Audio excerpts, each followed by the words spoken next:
સુરત ભેસ્તાન આવાસમાં રહેતા પરિવાર પર લુખ્ખા તત્વોના હુમલાની ઘટનાએ વિસ્તારમાં ભયનું વાતાવરણ સર્જાવ્યું છે. આ ઘટના સમીર ગાડી ચલાવી રહ્યો હતો ત્યારે કટકટનો અવાજ આવતા કેટલાક યુવકોએ ગાડી રોકાવી હુમલો કર્યો હતો.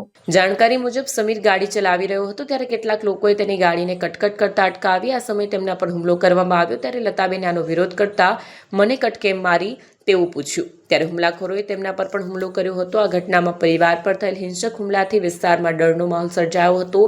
વધુમાં કિરણ અને હરીશ ઠાકોર પર લોખંડના પાઇપથી હુમલો કરવામાં આવ્યો. ઘરમાં તોડફોડ કરવામાં આવી અને પરિવારના અન્ય સભ્યોને પણ માર માર્યો હોવાનો આક્ષેપ કર્યો છે.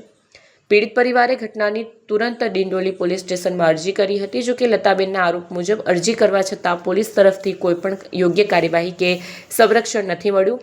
પોલીસની આ નિષ્ક્રિયતાથી પરિવાર વધુ વ્યથિત અને અસુરક્ષિત છે.